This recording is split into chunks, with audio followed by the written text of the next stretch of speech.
우리들에게 주시는 말씀은 마태복음 9장 9절에서 17절까지 말씀입니다. 마태복음 9장 9절에서 17절.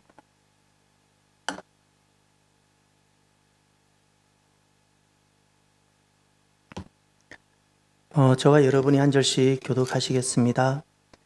예수께서 그곳을 떠나 지나가시다가 마태라는 사람이 세간에 앉아 있는 것을 보시고 이르시되 나를 따르라 하시니 일어나 따르니라.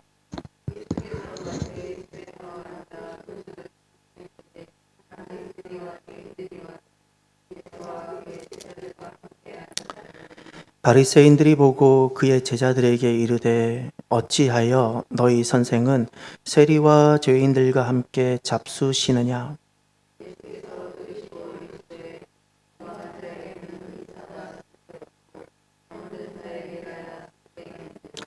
너희는 가서 내가 긍휼을 원하고 제사를 원하지 아니하노라 하신 뜻이 무엇인지 배우라. 나는 의인을 부르러 온 것이 아니요 죄인을 부르러 왔노라 하시니라.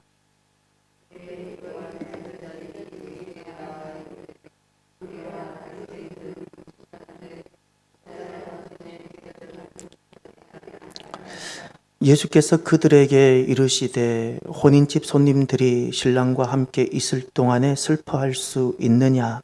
그러나 신랑을 빼앗길 날이 이르리니 그때에는 금식할 것이니라.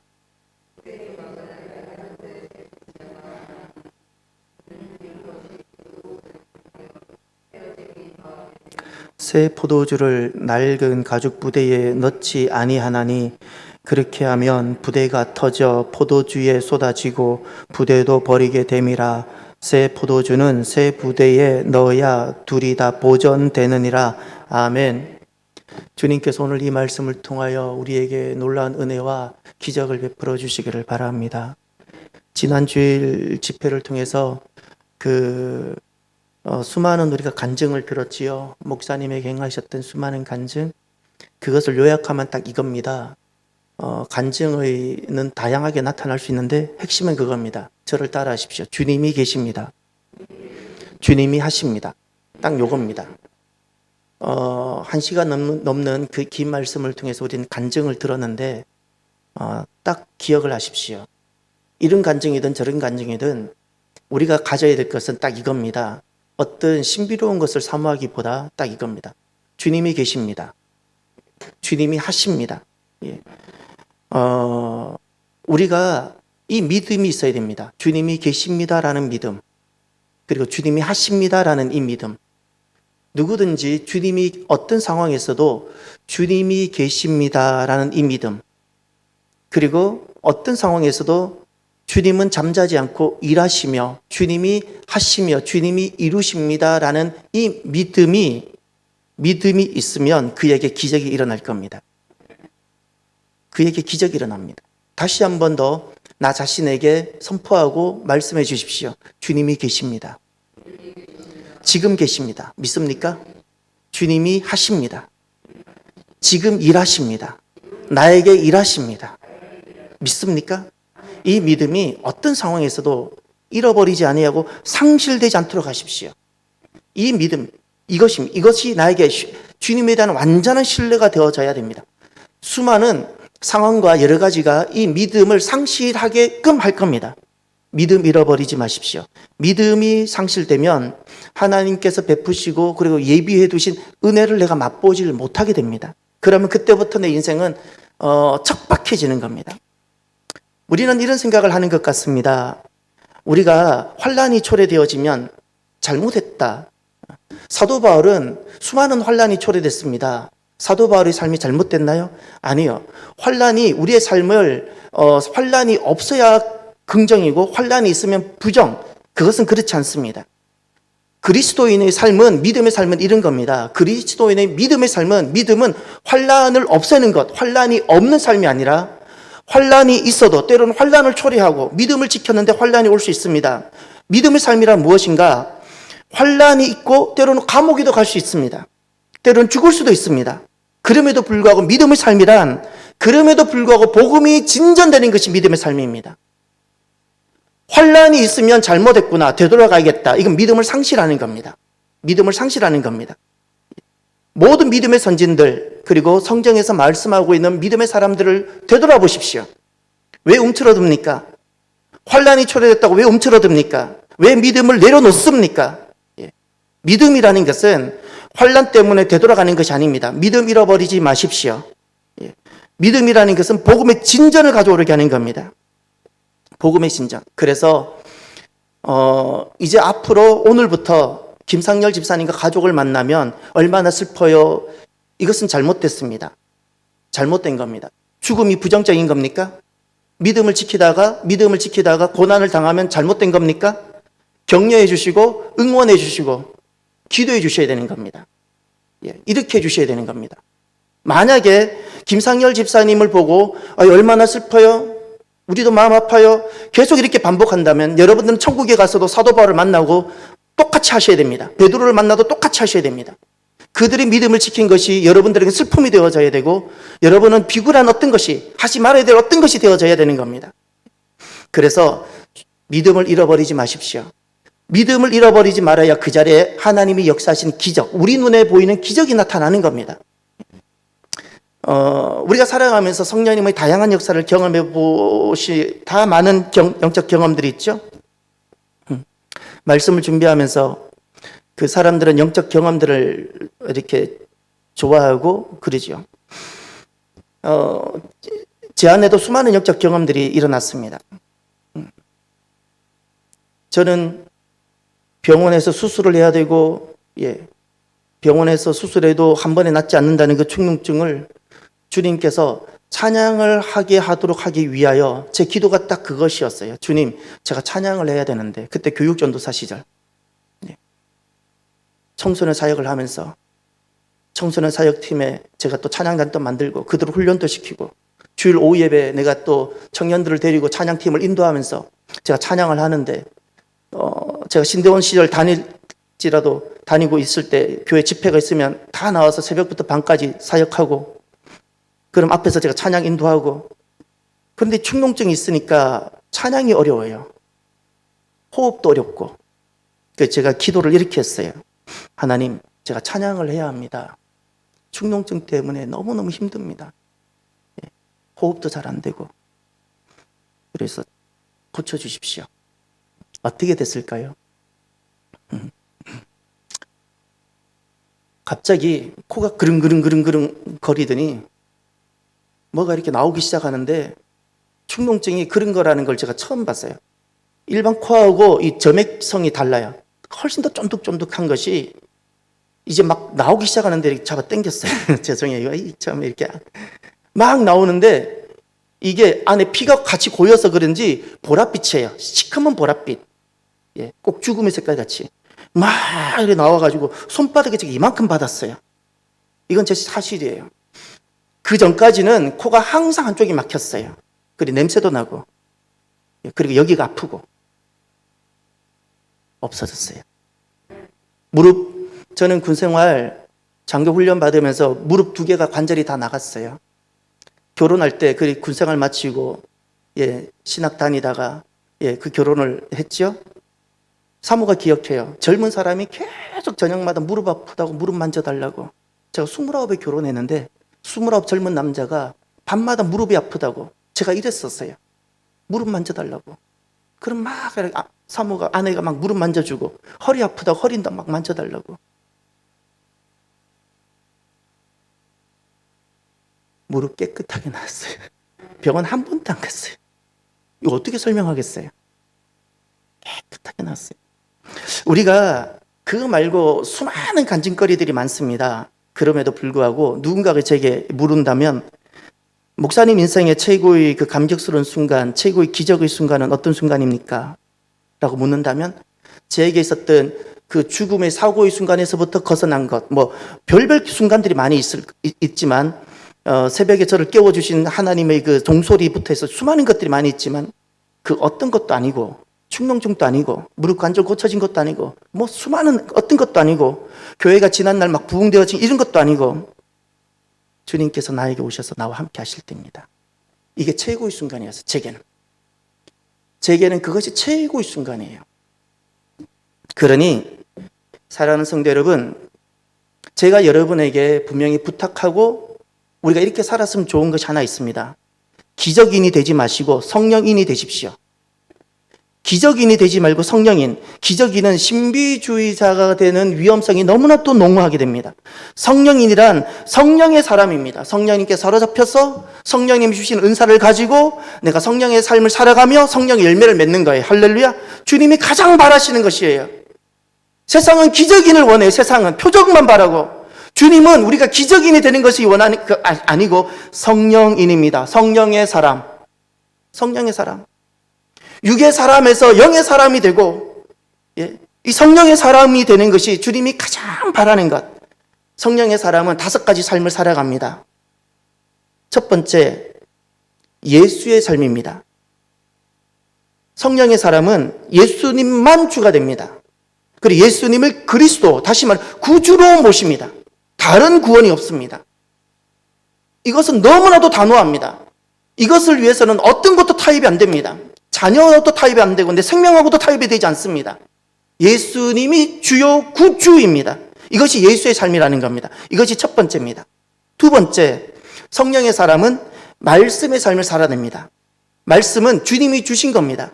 그러니 전에는 말씀이 들리지 않았습니다. 이제는 말씀이 쉐마가 되고 말씀을 내가 따르고 순종하고 싶어지는 겁니다. 말씀 중심의 삶을 내가 살아가고 싶어지는 겁니다. 이 말씀이 내가 점점 가까워지고 말씀을 가까이 하고 싶은 그 이유는 내 안에 누가 계시다는 증거이죠? 성령님. 성령님.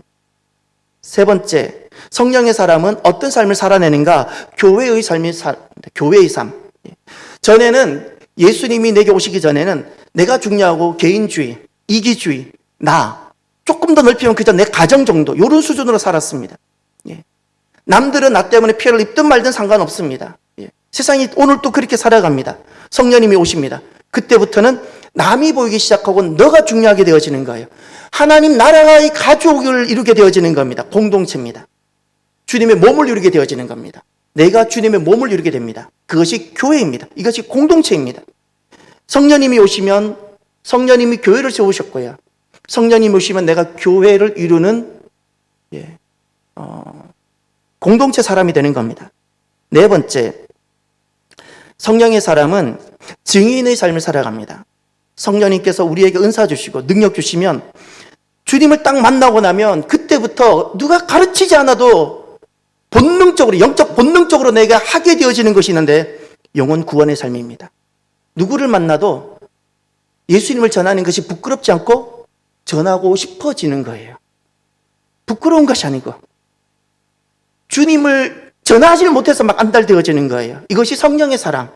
마지막 5번째, 성령의 사람은 종말의 삶을 살아갑니다. 예수의 신부가 되어서 다시 오시겠다고 약속하신 그 주님을 기다리는 마라나타의 삶을 살아갑니다. 마라나타의 삶을. 이것이 기적인으로 살아가는 것이 아니라 성령으로 살아갈 때 일어나는 그런 5가지 삶입니다. 이런 귀한 삶이 우리에게 있게 되어지기를 바랍니다.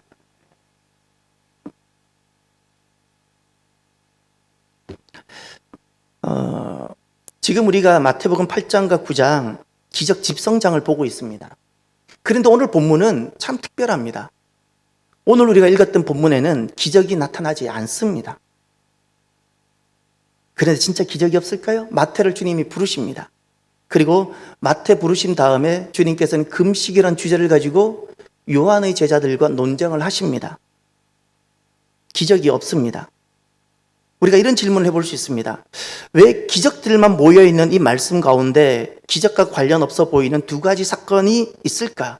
하나님은 우리에게 어떤 말씀을 하시고 싶으셔서 하나님은 우리에게 기적만 모여있는 8장과 9장에 이 기적과 관련 없어 보이는 이 말씀들이 있을까? 2번째, 도대체 최고의 기적은 무엇일까? 하나님의 관점에서 최고의 기적은 무엇일까? 이런 질문을 가지고 이제 오늘 본문으로 한번 들어가 보시길 바랍니다. 오늘 본문은 2가지 본문입니다. 하나는 주님께서 마태를 부르시는 본문이고 하나는 금식 논쟁하는 본문입니다. 먼저 마태를 부르십니다. 마태는 누구이죠? 세가안원입니다. 어느 지역이죠? 갈릴리 지방에 그래도 아주 경제적으로 부유한 동네 가버나움의 세관원입니다. 마가복음 2장과 누가복음 5장 동일 본문에 보면 이 마태를 알페오의 아들 레위로 소개하고 있습니다. 그러니 레위는 유대식 이름이고 마태는 아마 헬라식 이름이었을 겁니다. 세관이라는 뜻이 어떤 의미, 세리 또는 세관원이라는 의미는 무엇을 뜻할까요? 이 사람은 친로마의 사람이라는 거예요. 친로마의 사람.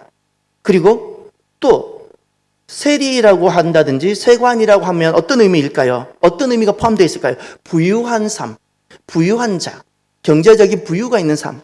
세 번째, 이 세관 또는 세리, 세관원, 세리라고 할 때 그 포함되어 있는 의미가 하나 있습니다. 무엇일까요? 공허함. 세리는, 성경에서 세리는 곧 죄인을 뜻하는데 그 세리를 말할 때는 어떤 의미인가? 그 속에 자기 죄로 인한 인생의 공허함, 돈은 많이 가지고 있지만, 실력은 있지만 그 공허함, 인생의 목마름, 날마다 돈은 모으지만 그 공허함. 사랑하는 성도 여러분, 인생의 목표가 어디 있습니까? 우리의 자녀들 일하는 직업의 목표가 어디에 있습니까? 어린 자녀들 만약 공부하고 있다면 공부의 목표가 무엇입니까? 부유한 삶입니까? 그러면 똑같은 세리가 될 뿐입니다. 부유한 삶, 그건 세리일 뿐입니다. 우리가 이렇게 바뀌어야 됩니다. 부유한 삶이 아니라 풍성한 삶. 이것은 너무나도 다릅니다. 우리의 삶이 부유한 삶에서 풍성한 삶으로 전환이 되어지길 바랍니다. 부유한 삶에는 많은 것을 가졌지만 공허하고 목마르고 인생의 의미를 찾지를 못하고 그래서 더 자극적인 것을 찾게 되어지고 그래서 인생은 점점 더 파멸되어지는 겁니다. 이것이 부유한 삶입니다. 풍성한 삶이라는 것은 가진 것과 상관없이 삶의 기력이 넘치고 힘이 넘치고 기쁨이 넘치고 살면 살수록 삶의 목적이 뚜렷하고 담대해지는 겁니다. 이것이 풍성한 삶입니다. 왜죠? 주님 때문에. 부유한 삶에서 풍성한 삶의 전환이 있기를 바랍니다. 오늘 주님께서 마태를 만나서 이렇게 말씀합니다. 나를 따르라. 세간에서 일하는 사람에게 직접 찾아가서 길을 지나가다가 마태를 보고 나를 따르라. 나를 따르라는 이 말씀이 소명입니다. 주님이 나를 부르심. 사랑하는 성도 여러분, 주님께서 우리 한 사람 한 사람 부르시는 소명인이 되기를 바랍니다. 이 소명이라는 것은 주님이 나를 찾아오시는 순간이에요. 모세가 떨기나무 양을 치다가 주님께서 모세야 모세 하면서 모세를 찾아온 순간이 모세를 부르시는 순간, 가장 인생의 감격스러운 순간. 다메섹으로 가는 중에 예수 믿는 사람을 잡아 체포하려고 가던 그 사도 바울에게 주님께서 그 다메섹 도상에서 사울아 사울아 하면서 주님께서 사울에게 찾아왔던 그 순간, 그 순간, 나를 부르시는 순간, 할렐루야.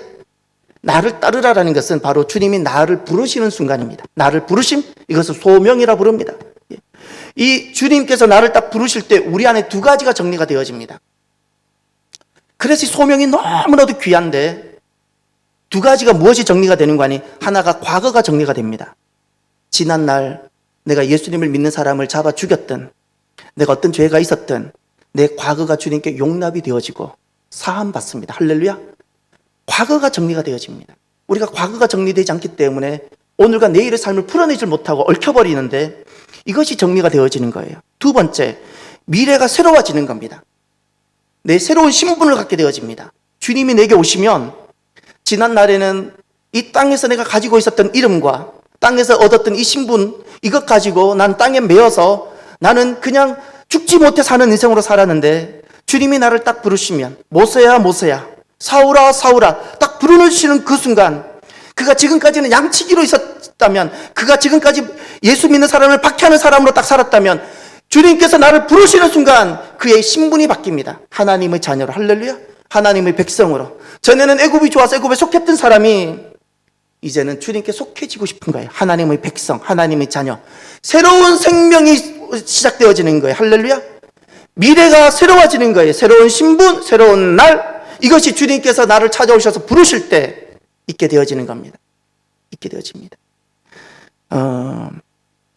오늘 본문에도 보면 나를 따르라 그랬죠. 이 본문을 하나를 더 보셔야 됩니다. 동일 본문 누가복음 5장을 가보십시오.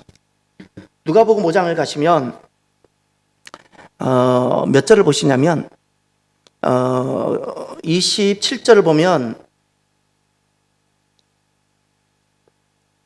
그 후에 예수께서 나가사 레위라는 세리가 세관에 앉아 있는 것을 보시고 나를 따르라 하시니 다 함께 그가 모든 것을 버리고 일어나 따르니라. 레위가 예수를 위하여 자기 집에서 큰 잔치를 하니. 아멘. 여기까지. 여러분, 나를 따른다라는 거, 주님을 따른다. 주님이 나를 부르셨죠. 예, 우리를 부르세요. 얼마나 기쁘고 감사해요.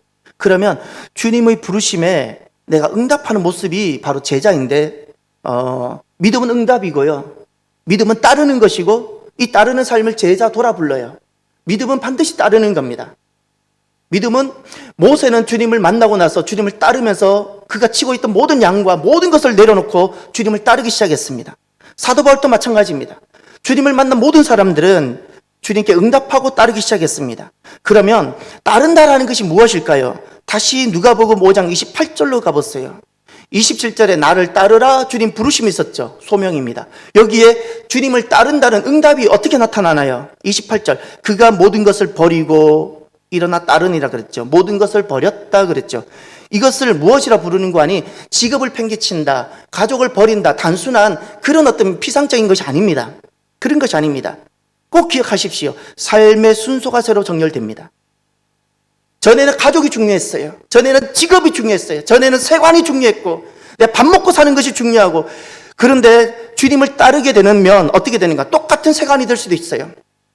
그런데 주님을 따르게 되어지면 모든 것을 버린다는 것은 삶의 순서가 새로 정렬되어져요. 이것이에요. 삶의 순서가 정렬되어져요. 이것이 주님을 버리는 거예요. 모든 것을 버린다는 거예요.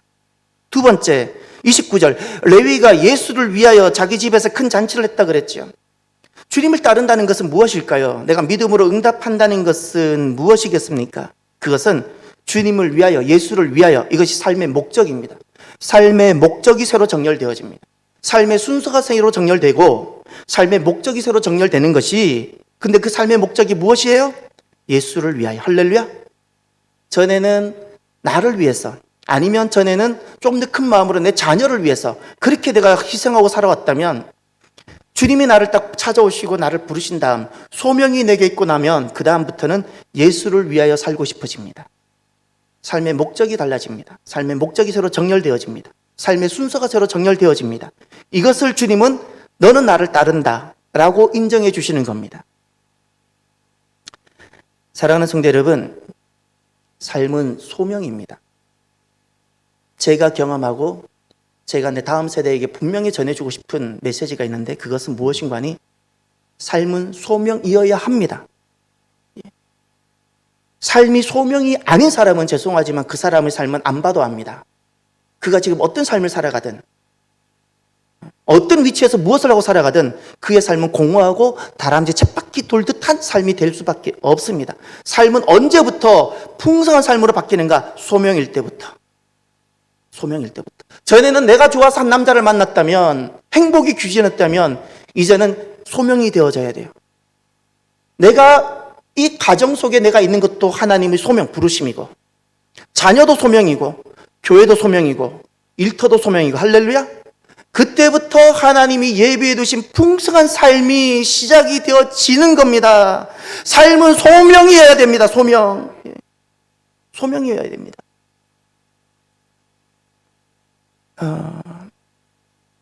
가끔 제게 그런 질문을 해요. 분당에 있을 때도 그런 질문을 받았고, 방배동에서 목회할 때도 그런 질문을 받았는데, 목사님, 우리가 뭐 이렇게까지 살아야 되나요? 이런 것은 목사님이 하는 것이, 이렇게 질문을 해요. 남자분들이. 그러나 많은 여자분들도 제게 그렇게는 하진 않았겠지만 아마 많은 질문을 하고 싶었을 거라고 생각이 되어집니다. 우리가 이렇게까지 살아야 됩니까? 그냥 예수님 믿고 살면 안 됩니까? 예. 간단합니다. 다른 신앙의 길이 없습니다. 정말 신앙을 경험해 보셨어요? 정말 믿음을 경험해 보셨어요? 여러분, 길은 하나밖에 없어요. 그가 목사든, 그가 권사든, 그가 집사든, 주님께서 우리에게 믿음으로 초청한 길은 한 길밖에 없는데 다른 길이 없어요. 이 나를 따르라는 것은 목사에게 주어진 길이 아니에요. 주님을 따르기를, 주님께 나오는, 주님이 너무너무 사랑하셔서 당신이 죽으시고 대신 살리고 싶은 그에게 주님께서 하신 유일한 길이라는 거예요. 유일한 길. 특정한 사람에게 하신 말씀이 아니라는 거예요. 이것이 믿음의 길이라는 거예요. 이것이 믿음의 길. 이것이 믿음의 길이에요. 여러분, 믿음은 내가 예수님과 결혼하는 거예요. 예수님과 함께 하는 것이고, 예수님과 내가 평생 같이 사는 거고, 예수님을 따르는 것이고, 다른 길이 없어요, 여러분. 다른 길이 없어요. 이런 삶을 주님께서는 제자의 삶이라 불러주셨어요. 제자의 삶. 제자의 삶. 여러분, 거듭난 사람은 모두가 제자입니다. 믿습니까? 거듭난 사람은 그가 목사든 집사든 어떤 직분으로 은사로 부름받은 것 이전에 정말 거듭난 하나님의 자녀들은 모두가 제자입니다. 주님을 따르는 사람. 다른 길이 없다는 사실을 기억하십시오. 적절하게 내가 원하는 수준만큼 살아가는 것은 종교일 뿐입니다. 제가 거듭 말합니다. 한국 교회에 종교인이 너무 많아요. 주님께서 지난날에도 그래서 교회에 불신자가 너무 많다고. 직분을 가졌는데 불신자라는 거예요. 정말 우리가 가슴에 손을 얹고 내가 정말 믿음인가를 돌아보셔야 돼요. 주님은 믿음만 보신다 그랬어요. 믿음만 보신다고. 다른 길 없어요. 적절하게 살아가려고 하지 마세요. 적절하게. 예수님께서 마태를 부르시는데 여기까지만 오면 좋은데 그 하나의 장면을 주님께서 더 보여주시고 여기에 첫 번째 메시지가 있습니다. 마태를 불렀는데 마태가 예수님을 위하여 삶의 목적이 바뀌고 삶의 순서가 바뀐 마태가 예수님을 만나고 너무나도 새로운 미래, 새로운 삶이 시작된 마태가 너무 기뻐서 예수님을 초청했는데 글쎄 나머지 많은 세리와 많은 죄인들이 함께 나옵니다. 마태 집으로. 그리고 함께 밥을 먹습니다. 아니 마태가 조금 지혜로워서 그런 사람도 오늘 좀 안 오게 하면 예수님이 덜 곤란하셨을 텐데 분명히 이들과 같이 있으면 문제가 될 거라는 건 이건 뭐 어린아이들도 다 알만한 문제인데 많은 세리와 죄인들이 함께 나와서 같은 공간에 밥을 먹는 일이 있었어요. 사람들은 이 장면을 불편하게 여깁니다. 그 당시에는 이 장면을 매우 매우 불편하게 여겼고 오늘날에도 많은 사람들이 이 말씀을 읽으면서 불편하게 여깁니다. 그러나 하나님은 이 장면을 가장 기쁘게 여기십니다. 가장 기쁘게. 예수님은 마태 때문에, 변화된 마태, 새로워진 마태 때문에 수많은 죄인들이 나와 주님 앞으로 나오는 이들을 주님께서는 즐겁게 용납하고 계세요. 그들과 함께 하시는 것을 기뻐하시는 예수님이세요. 그들을 거절하지 않으세요. 거절하지 않으세요. 예수님은 지금 오늘 누구를 부르시는지 아세요? 예수님은 누구를 부르시고 오늘 예수님께 나오는 사람은 누구일까요? 바리새인일까요? 아니요. 죄인으로 나옵니다. 놀랍게도. 죄인이 주님 앞에 나옵니다. 오늘 본문에 마태를 부르실 때 죄인이라 그랬을 때 그 죄인은 누구일까? 죄가 많은 사람이 아니고요. 죄는 바리새인이든 예수님께 나오던 사람이든 나오지 않는 사람이든 다 똑같이 죄가 많고 죄인입니다. 그러면 오늘 본문에서 예수님 그토록 찾으시고 부르시는 그 죄인은 누구일까요? 오직 긍휼만, 예수님의 긍휼만 유일한 희망인 사람. 예수님께서 베푸시는 긍휼만을 유일한 희망으로 삼고 있는 사람이 오늘 본문에 등장하는 죄인입니다.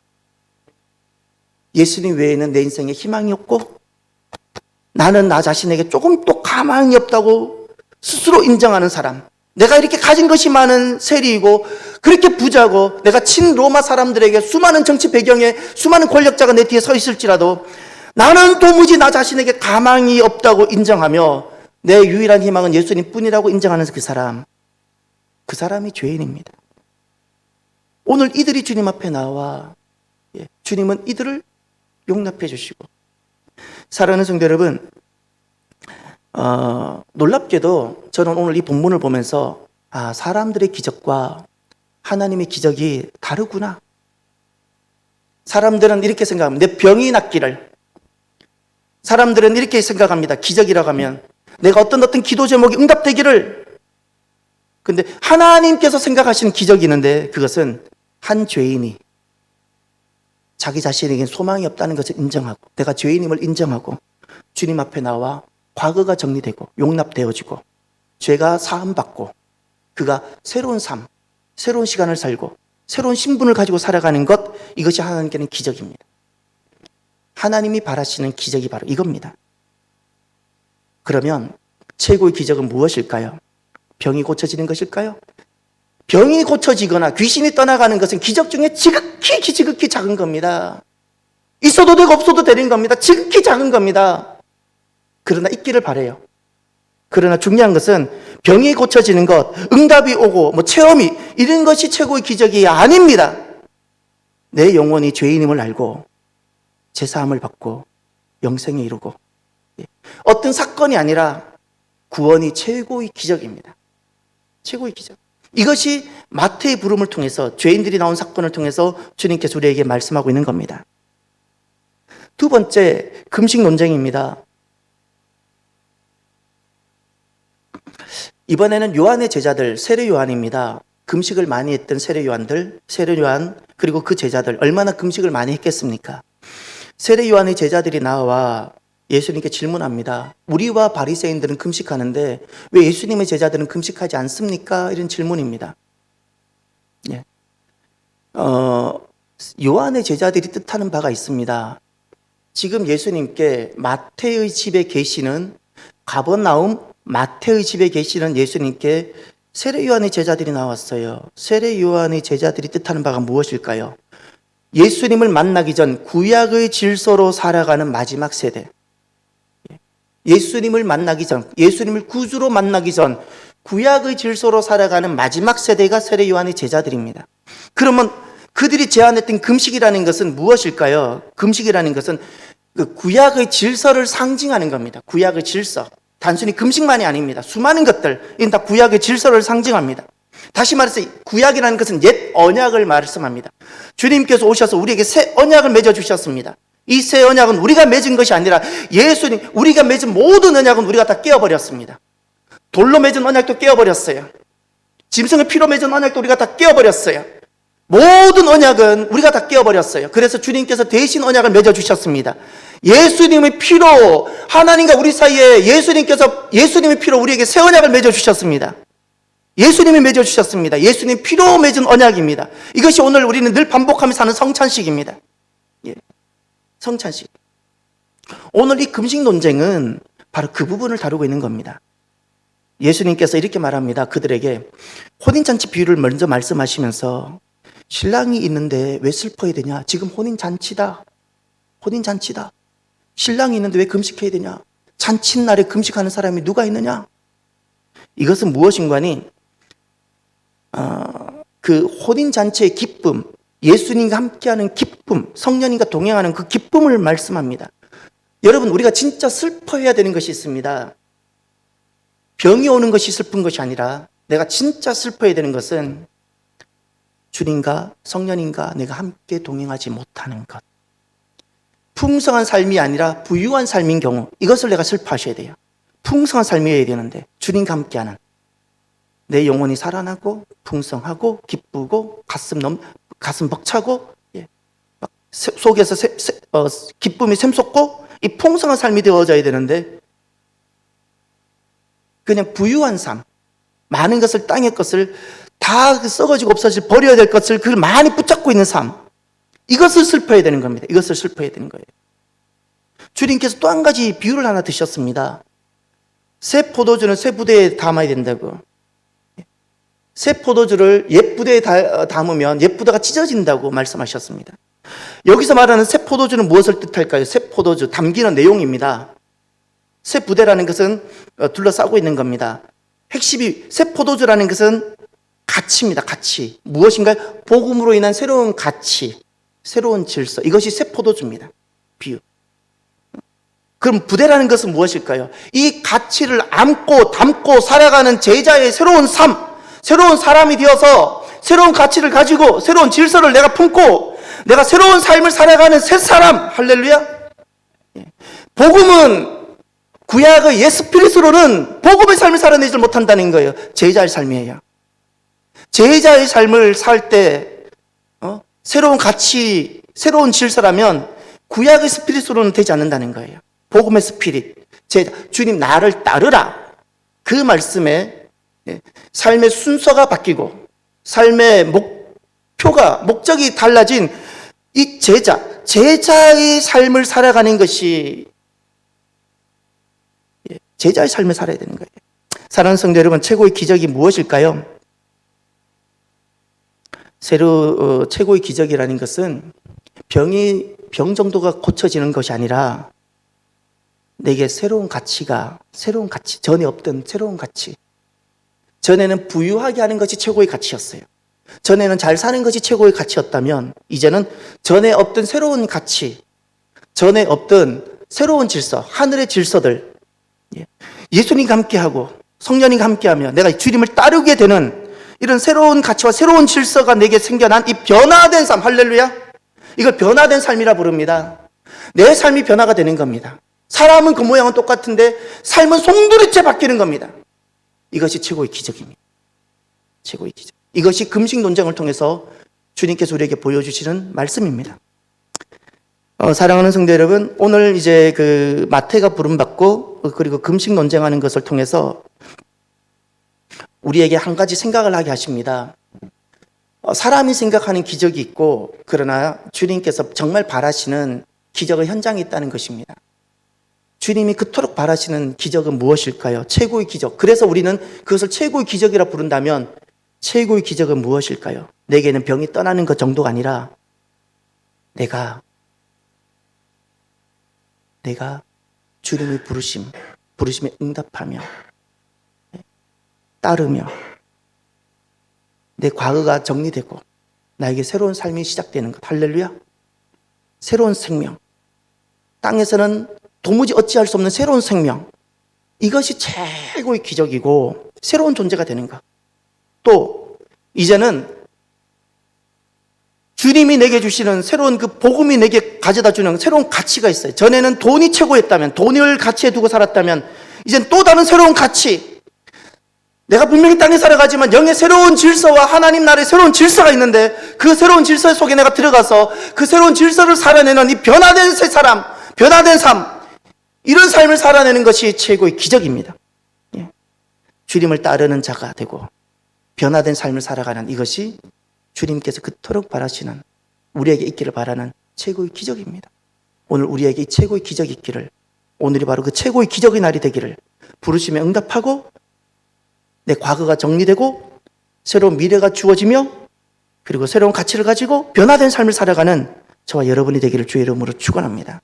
기도합시다.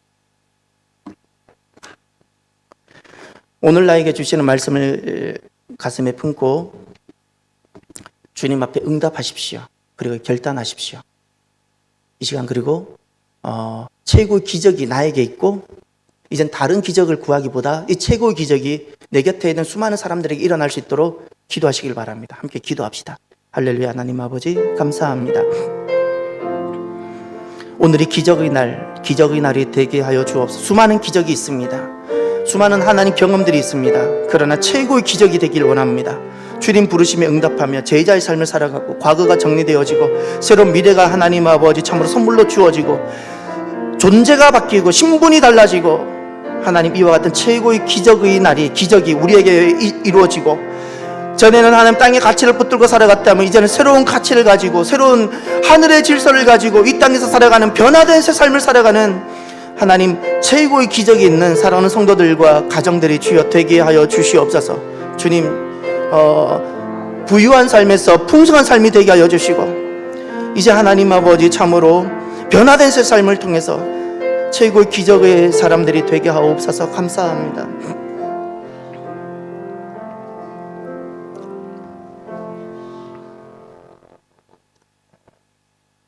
최고의 기적이 있는 인생이 되게 하여 주옵소서.